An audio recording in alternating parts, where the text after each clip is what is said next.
Vote bank संबल में समाजवादी का नहीं है। कभी तुम सोच रहे हो समाजवादी का कुछ है? समाजवादी बिल्कुल खत्म पार्टी हो चुकी है, समाप्तवादी पार्टी हो चुकी है संबल में। आज हमारे गांव का सर्वे करके देख लियो, 4 आदमी तुम्हें ढंग से नहीं मिलेंगे समाजवादी के।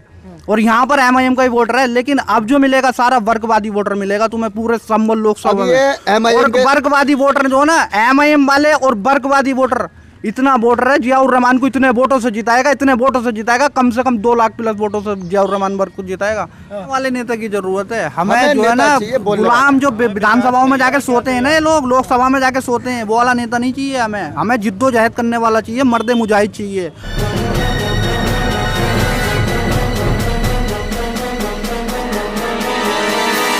मीडिया वॉइस, आपकी आवाज। असदुद्दीन ओवैसी के अलावा कोई नहीं बोला। उनका ट्विटर हैंडल उठा के देख लो, रोज एक जुल्म के खिलाफ रोज आवाज उठती है वहाँ से। हर जुल्म के खिलाफ असदुद्दीन ओवैसी है। देश का मसला हो, कोई भी मसला हो, सबसे पहले असदुद्दीन ओवैसी की आवाज उठती है। असदुद्दीन ओवैसी ने अभी तक अपना कैंडिडेट की लिस्ट जारी क्यों नहीं की उत्तर प्रदेश में? उत्तर प्रदेश में इसलिए जारी नहीं करी है, पहले इनकी जारी होने दो, उसके बाद में हमारी बारी आने दो। कितने रह गए? अब दिन कितने भी रह गए हो असदुद्दीन ओवैसी साहब, अब देखो 2-4 दिन में कोई ना कोई लिस्ट आएगी। और उसमें इंशाल्लाह देखो, मेरठ में हमारा मेयर का चुनाव हुआ था, उसमें अच्छी खासी पोजीशन में, अगर अखिलेश यादव की पार्टी अगर वहाँ चुनाव लड़ी तो आज हमारा मेयर वहाँ पर होता। संभल में देख लीजिए कितनी बड़ी कामयाबी हमने हासिल करी है। 22,000 वोटों से नगर पालिका का चेयरमैन जिताया हम लोगों ने। इस टाइम वोट बैंक संभल में समाजवादी का नहीं है। कभी तुम सोच रहे हो समाजवादी का कुछ है? समाजवादी बिल्कुल खत्म पार्टी हो चुकी है, समाप्तवादी पार्टी हो चुकी है संभल में। आज हमारे गांव का सर्वे करके देख लियो, 4 आदमी तुम्हें ढंग से नहीं मिलेंगे समाजवादी के। और यहाँ पर एमआईएम का ही वोटर है, लेकिन अब जो मिलेगा सारा वर्गवादी वोटर मिलेगा तुम्हें पूरे संभल लोकसभा में। और वर्गवादी वोटर जो है ना, एमआईएम वाले और वर्गवादी वोटर, इतना वोटर है। जियाउर रहमान को इतने वोटों से जिताएगा, इतने वोटों से जिताएगा, कम से कम 2 लाख प्लस वोटों से जियाउर रहमान वर्ग को जिताएगा। ये जो है एमआईएम के सदके में जाएगा वोट अब समाजवादी को, जियाउर रहमान वर्ग को। हाँ, नहीं जियाउर रहमान का तो ऐसा है। अगर ओवैसी साहब को, अगर ये जो लोग इल्जाम लगाते हैं कि बीजेपी की बी टीम है ओवैसी साहब, अगर बीजेपी की बी टीम होते तो यहाँ पर कब का कैंडिडेट क्लियर कर दिया होता संभल में। लेकिन ओवैसी साहब ये चाहते हैं जो मुस्लिम लीडरशिप होनी चाहिए ना, जो मुस्लिमों की आवाज उठाने वाला नेता हो, उसके खिलाफ कैंडिडेट ही नहीं उतारेंगे ओवैसी साहब। आप देख लेना जो नेता अच्छा बोलने वाले थे ना, उनके खिलाफ कभी भी असदुद्दीन ओवैसी साहब ने अपना कैंडिडेट उतारा ही नहीं। आजम रामपुर देख लो आप, कभी रामपुर में कैंडिडेट उतारा आजम खां के खिलाफ। संभल देख लो, कभी डॉक्टर साहब के खिलाफ कभी कैंडिडेट नहीं उतारा। आप जहाँ भी देखोगे, जहाँ पर भी मतलब मुस्लिम आबादी है और आबादी में लीडर अच्छे हैं मुस्लिम, वहाँ पर ओवैसी साहब अपना कैंडिडेट नहीं उतारते हैं, क्योंकि वो चाहते हैं कि मुस्लिम की लीडरशिप होनी चाहिए।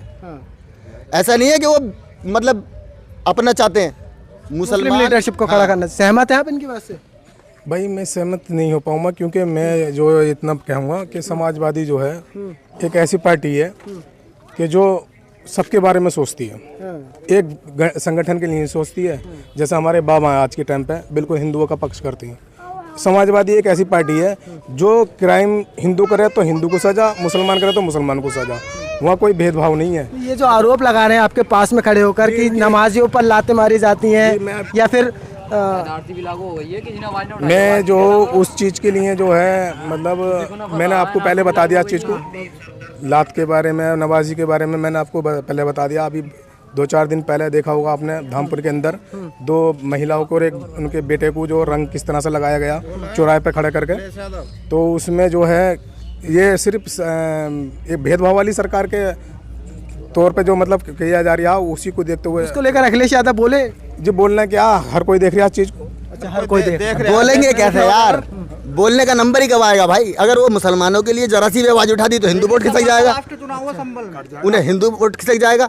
ओ भाई, मुसलमानों के लिए क्यों बोलेंगे? मुसलमानों से कोई सरकार बननी है? मुसलमान तो 17-18% है, 20% है। तो क्या चाह रहे हैं मुसलमान इस बार? मुसलमान ये चाह रहे हैं भाई, मुसलमान जो है एमआईएम के साथ जाएगा, एमआईएम के साथ जुड़ेगा, जितना भी वोट हो सकेगा एमआईएम को दिया जाएगा। जो भी मतलब लीडरशिप हमें अपनी बनानी है तो अपनी बनानी है, अब किसी के दूसरे के साथ नहीं जाना हमने। हमें बोलने वाले नेता की जरूरत है। हमें जो है ना, गुलाम जो विधानसभाओं में जाके सोते हैं ना ये लोग, लोकसभा में जाके सोते हैं, वो वाला नेता नहीं चाहिए हमें। हमें जिद्दोजहद करने वाला चाहिए, मर्द मुजाहिद चाहिए, जो कौम के खिलाफ जुल्म हो रही हो तो उसके खिलाफ आवाज उठाने वाला चाहिए। मदरसों पर बिल्डोजर चलाए जा रहे हैं, तमाम उल्टे सीधे कानून हमारे लिए बनाए जा रहे हैं। CAA एनआरसी भी लागू कर दिया गया है, कोई उसके खिलाफ बोल लिया? आज जाके देखो तुम CAA के खिलाफ ओवैसी साहब के अलावा तुम दूसरा नेता दिखा दो हिंदुस्तान के अंदर उसके लिए आवाज उठा रही हो तो एक मिनट मेरी बात सुनो, यहाँ पर जो विपक्ष है वो कौन बना हुआ है? विपक्ष पार्टी कौन है यहाँ पर? अखिलेश यादव। अखिलेश यादव। कितना बोल रहे मदरसों के लिए? क्यों नहीं बोल रहे पता? कि वोट नहीं मिलेगा, फिर हिंदू वोट नहीं मिलेगा। अच्छा। हाँ, और अब असदुद्दीन ओवैसी से संगठन मतलब क्यों नहीं करा? उनसे गठबंधन ना करने की वजह भी यही है कि अगर मैंने ओवैसी को छू लिया ना तो हिंदू वोट भाग जाएगा। क्या लग रहा है अखिलेश यादव ने साथ नहीं दिया तो मायावती या चंद्रशेखर साथ देंगे आपका? देखो जी, हमें तो उम्मीद तो ये कि हमें अगर वो हमारा साथ देते हैं तो हम उनके साथ खड़े हैं, और वो भी हमारा साथ नहीं देते तो हम तो तनहा खड़े हैं। हम लड़ेंगे और अल्लाह ने चाहा तो जीतेंगे। चलिए, बहुत बहुत शुक्रिया हमसे बातचीत करने के लिए। तो ये संभल की आवाम है, इनका कहना है कि अब AIMIM के जो वोटर हैं वो समाजवादी पार्टी को सदके में वोट देंगे। आपकी क्या कुछ राय है 2024 चुनाव को लेकर? असदुद्दीन ओवैसी की पार्टी क्या कुछ करने जा रही है? क्या वो उत्तर प्रदेश में अपने कैंडिडेट उतारेंगे भी या नहीं उतारेंगे? और समाजवादी पार्टी के जो कैंडिडेट बनाए गए हैं यहाँ से डॉक्टर शफीकुर रहमान बर्क के पोते ज़ियाउर रहमान बर्क, वो क्या इस बार यहाँ की आवाम उन्हें पार्लियामेंट में भेजेगी या नहीं भेजेगी? या फिर बीजेपी का यहाँ से कैंडिडेट जो परमेश्वर लाल सैनी है वो पहुँचेंगे? ये तो आने वाला वक्त ही बताएगा। आप मीडिया वॉइस देख रहे हैं, आपकी क्या कुछ राय है? आप अपनी कीमती राय में ज़रूर दीजिए। वीडियो अच्छी लगी हो तो वीडियो को शेयर कीजिए। अल्फराज शेख के साथ शुक्रिया। गठबंधन की तरफ जाएगा वो वोट अब तो मजबूरी हमारी, तो हमने तो हमारा तो MIM को जाता। मतलब मजबूरी क्यों है? मजबूरी ये है कि हमारा MIM का कैंडिडेट आएगा नहीं संभल से। अब डॉक्टर साहब की सब उसमें ज़ियाउर रहमान बर्क के लिए छोड़ दी गई सीट हमारी तरफ से। मतलब और ये जो निर्णय लिया है ना अखिलेश ने टिकट दिया, ये मजबूरी है उसकी टिकट देना यहाँ पर। अच्छा, हाँ, नहीं वो टिकट नहीं देते यहाँ पर। क्या मजबूरी है? उनकी मजबूरी है कि अगर वो टिकट नहीं देते ना ज़ियाउर रहमान बर्क को, तो यहाँ पर MIM से उतार दिया जाते। अच्छा, उनकी सीट यहाँ से ख़त्म हो जाती। संभल की जनता का ये मानना है कि अगर यहाँ की जो जनता है वो वर्कवादी है, वो समाजवादी नहीं है। अच्छा, हाँ, अगर यहाँ पर ज़ियाउर रहमान वर्क को नहीं दिया था टिकट तो गढ़ का किला ढह जाता पूरा। ये मतलब बर्कवादी है समाजवादी है क्या? जी वैसे तो हमारा आपसे लेके एक जब से समाजवादी की जो पार्टी का संगठन हुआ है 92 से, जब से ही ये हमारा जो मंडल है समाजवादी का गढ़ रह चुका है। अब ये भेदभाव और लोग भाग जो करने लगे हैं, जैसे ओवैसी साहब हैं वो अपना दावा कर रहे हैं, मुस्लिमों का पक्ष करना चाह रहे हैं। अच्छा, उनका जो भी जैसा निर्णय है, हमारा अपना निर्णय है सब। तो हम समाजवादी के जो बहुत एक 92 से लेके और अब तक ये पूरा मंडल गढ़ रह चुका है। और हमारे नेताजी जो है यहाँ से MP भी रह चुके हैं पहले, और अब के भी इंशाल्लाह हमारा समाजवादी का MP आएगा। ये परिवारवाद है, ये अपने ही परिवार के लोग लाके खड़े करते हैं। भाई बात बताइए, आप अब से पहले कितने मुसलमान कैंडिडेट दिया करते थे अखिलेश यादव? आज की डेट में कितने दिए हैं बताइए आप? पूरे 5 कैंडिडेट दिए हैं। पूरे 5 कैंडिडेट दिए पूरे उत्तर प्रदेश के अंदर। ये मजबूरी में ज़ियाउर रहमान को टिकट दिया इन्होंने, नहीं तो खुद लड़ने का इरादा था यहाँ पे। मतलब जो कहा जाता है समाजवादी पार्टी मुसलमानों की पार्टी है, मुसलमानों की पार्टी है, मुसलमानों के साथ तो भेदभाव कर रही है। आजम खान के लिए कितनी बोली है? मुसलमानों की पार्टी है, बताइए। जेल में मिलकर आए हैं अखिलेश यादव? मिल गए, मजबूरी में आए। जब उन्हें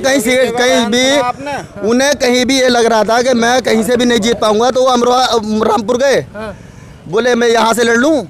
आजम खान से पूछ के आए कि मैं वहाँ से लड़ लूँ। अब वो वहाँ से लड़ने की तैयारी कर रहे हैं। वो अपना भला चाहते हैं भाई, वो किसी का भला नहीं चाहते।